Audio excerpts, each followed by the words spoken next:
भारत में क्रिकेट को धर्म की तरह पूजा और खेला जाता है। क्रिकेट की दुनिया में मेरठ का नाम भी बुलंदियों पर रहा है। यहाँ के भामाशाह क्रिकेट मैदान से निकले क्रिकेटर्स आईपीएल से वर्ल्ड कप तक बेहतरीन खेल का प्रदर्शन कर रहे हैं। पीके नाम से पहचान बनाने वाले, दोनों ओर से गेंद को स्विंग करने वाले प्रवीण कुमार किसी पहचान के मोहताज नहीं हैं। उन्होंने भी इसी मैदान पर अपनी स्विंग में धार दी थी। पीके को देख एक और स्विंग मास्टर भुवनेश्वर कुमार ने भी गेंदबाजी को धार दी और आज भारतीय टीम का हिस्सा हैं।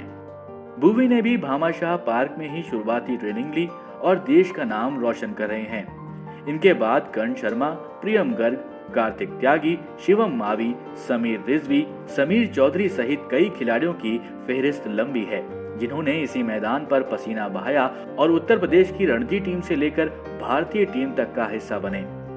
ये ऐतिहासिक ग्राउंड है, प्री इंडिपेंडेंस से है और जहाँ तक केवल क्रिकेट की बात है, इसमें बाकी स्पोर्ट्स का भी बहुत यहाँ से नाम किया है इसी ग्राउंड से।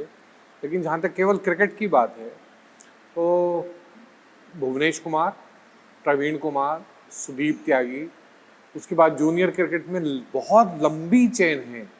प्रियम गर्ग है, कार्तिक त्यागी है, मावी है, बहुत सारे बच्चे हैं लगातार जो इंटरनेशनल क्रिकेट में जिन्होंने नाम किया, प्लस स्टेट में रणजी ट्रॉफी खेले, अंडर 19 खेले, सीके नायडू खेले, बीनू माकड़ खेले या विजय मर्चेंट खेले। और उसके साथ साथ लड़कियों ने भी यहाँ से कम 15 लड़कियाँ स्टेट रिप्रेजेंट किया है। मेरठ कॉलेज के इस मैदान पर मेरठ कॉलेज क्रिकेट एकेडमी संचालित होती है। इस एकेडमी में क्रिकेट की ट्रेनिंग ही नहीं बल्कि क्रिकेटर तैयार करने पर विशेष जोर रहता है। यही कारण है कि यहाँ एकेडमी स्तर पर ही खिलाड़ियों को कठिन प्रतिस्पर्धा से गुजारा जाता है, जिससे खिलाड़ी आगे भी कठिन परिश्रम करते रहें। यहाँ के खिलाड़ी सीधे तौर पर मेरठ डिस्ट्रिक्ट क्रिकेट एसोसिएशन की ट्रायल प्रतियोगिताओं का हिस्सा बनते हैं और मेरठ की टीम में स्थान बनाने के बाद उत्तर प्रदेश की टीम के लिए जाते हैं। क्रिकेटर्स की प्रतिभा के अनुरूप उनकी बल्लेबाजी, गेंदबाजी और फील्डिंग के साथ ही खिलाड़ियों की फिटनेस पर विशेष ध्यान दिया जाता है। कि हम बच्चों को ग्रेडिंग करते थे कि कौन बच्चा का क्या कैलिबर है, उसके हिसाब से उनके ग्रुप बना देते थे। ग्रुप बना के थे उनके लगातार सुबह शाम दोनों टाइम प्रैक्टिस कराते थे। फिर जो बच्चा, जैसे अब भी मैच चल रहा है तो इसमें कुछ बच्चे ऐसे हैं अंडर 14 के खेल रहे हैं, कुछ अंडर 16 के हैं, कुछ अंडर 19 के हैं, कुछ 23 हैं, कुछ बोर्ड क्रिकेट के बच्चे हैं। जहाँ पे जो कंपटीशन इतना टफ देते हैं, हम बच्चे को इतना टफ देते हैं कि बच्चे को इतना मजबूत करके भेजते हैं कि वो प्रदेश की टीम में, पहले उत्तर प्रदेश इतना बड़ा प्रदेश है, वहाँ सेलेक्ट होना बड़ा मुश्किल काम होता है। वो बड़े बड़े कठिनाई वाले दौर से निकलना पड़ता है बच्चों को, और जब वो वहाँ अच्छा करता है तो नेचुरल सी बात है फिर उसे ऊपर मौके मिलते हैं, क्योंकि आपको हर स्टेप पे अच्छा करना होता है। कई स्टेप होते हैं सिलेक्शन में जाने के लिए और हर स्टेप में अच्छा करना। तो हम घर से इतनी अच्छी तैयारी करके कराते हैं बच्चों को, इतना टफ कंपटीशन खिलाते हैं कि बच्चों को आगे कोई दिक्कत ना आए। जिला स्तर पर ही खिलाड़ियों में दमदार प्रतिस्पर्धा ही खिलाड़ियों के खेल में प्रदर्शन को निखारती है। यही कारण है कि मेरठ और आसपास के क्षेत्र के खिलाड़ी अधिक संख्या में उत्तर प्रदेश की टीम का हिस्सा बनकर बीसीसीआई के घरेलू क्रिकेट टूर्नामेंट में अच्छा प्रदर्शन करते हैं। यहाँ से पीके के निकलने के बाद ये सिलसिला तेजी से आगे बढ़ा है। देखते देखते फिर यहाँ से रिजल्ट भी आए बच्चों के, तो रिजल्ट आए तो बच्चों को लगने लगा। जो प्रवीण कुमार इंडिया खेला 2008 में, तो प्रवीण कुमार ने से बड़े बच्चों को बड़ा मोटिवेशन मिला। बच्चों को लगातार है ना प्रतिस्पर्धा मिलती रहती है और कंपटीशन में ही कोई बच्चा आगे जाता है। तो अब ये हमारे इस बीच में से जब प्रवीण खेला, उसके बाद भुवनेश आया, उमंग शर्मा आया, मोहम्मद खालिद आए, तो बहुत ये रणजी ट्रॉफी खेले, अपने अपनी जगह स्टेट से खेले। और फिर उसके बाद एक नया ग्रुप आया जिसमें शिवम चौधरी हो गया, शुभम मावी हो गया, वर्ल्ड कप 19 खेला था, तो ये इंडिया भी खेले। उसके बाद फिर नया बैच आया, उसमें प्रियम गर्ग, समीर चौधरी, विनीत पवार, जे पूर्णांग त्यागी, ये बच्चे इंडिया खेले, 19 इंडिया खेले।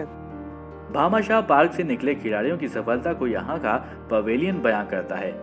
1892 में बने इस पवेलियन को हेरिटेज की मान्यता है। ओडोनेल पवेलियन का बाहरी हिस्सा सालों से ऐसा ही है। और इसे बदलने की अनुमति भी नहीं है। करीब एक दशक बाद साल 2019 में इस मैदान पर एक बार फिर रणजी ट्रॉफी का मैच हुआ। डिस्ट्रिक्ट क्रिकेट एसोसिएशन ने इस मौके पर पवेलियन के भीतरी हिस्से की मरम्मत कराने के साथ ही मेरठ के क्रिकेट में योगदान को भी दर्शाया। प्रवीण कुमार से लेकर नए खिलाड़ियों तक की तस्वीरें यहां लगाई गईं। सालों पुराने रणजी मैच की तस्वीर में खचाखच भरी स्टेडियम की सीढ़ियां भी मेरठ में क्रिकेट की दीवानगी को दिखाती हैं। खिलाड़ियों की सफलता में यहाँ की पिच का बहुत बड़ा योगदान है। जिस खिलाड़ी को जैसी पिच की जरूरत पड़ी, उन्हें वैसी ही पिच अभ्यास के लिए मुहैया कराई गई। मैंने उन सब से मदद लेकर के और खिलाड़ियों से सबसे ज़्यादा फीडबैक लेकर के, क्योंकि एक खिलाड़ी जिस पिच पे खेलता है, जो उसके बिहेवियर को वो हमें ब्रीफ कर सकता है, कोई दूसरा नहीं कर सकता। तो उनसे पूछ करके कोशिश की कि इसको कैसे बेहतर किया जाए। जैसे इंग्लैंड में मौसम जो है थोड़ा नम रहता है, तो भुवनेश जब जाने लगे इंग्लैंड में तो उन्होंने कहा कि थोड़ा वैसा सा मुझे फील अगर इस पे आ जाए, तो हमने इसीलिए इस पे हल्का मॉइस्चर छोड़ करके उसको सेंटर पिचेस पे प्रैक्टिस कराई, जिसका उसको लाभ मिला। लॉकडाउन के दौरान मेरठ के खिलाड़ियों ने भामाशाह पार्क में ही आईपीएल के लिए अभ्यास किया। यूएई में चल रहे आईपीएल में मौसम के अनुरूप खिलाड़ियों को पिच तैयार करके दी गई। पहले भी शारजाह में मैचेस देखे। हमारे इंडियन क्यूरेटर्स भी गल्फ में बहुत ज़्यादा काम कर रहे हैं, उन लोगों से व्हाट्सएप पे और इस पे हमारी बात होती रहती है। तो हमने उनसे पूछा कि वहाँ का बिहेवियर कैसा, सॉइल कैसी। तो उसी तरीके से हमने थोड़ा सा लो और स्लो पिचेस यहाँ पे तैयार करके दी। लॉकडाउन में जितने हमारे अंतर्राष्ट्रीय और राष्ट्रीय खिलाड़ी थे, उन्होंने काफ़ी यहाँ पे प्रैक्टिस की। तो हम लगभग उस जैसा तो नहीं दे पा सकते, लेकिन उसके करीब आकर के भी अगर हम उन्हें दे सकते हैं, उससे उनको फ़ायदा होता है और हमें सेटिस्फेक्शन। भामाशाह पार्क का पुराना नाम विक्टोरिया पार्क था। 7 दिसंबर 2002 को इसका नाम बदलकर भामाशाह पार्क किया गया। इसका जुड़ाव इतिहास में भारत के गौरव के तौर पर दर्ज आजादी की क्रांति से भी है। यहाँ क्रांति की झलक को भी दर्शाया गया है। 10 मई 1857 को यहीं पर अश्वसेना के सवारों ने अंग्रेजी हुकूमत की कैद से 85 भारतीय कैदियों को छुड़ाकर भारत की आजादी का बिगुल बजाया था।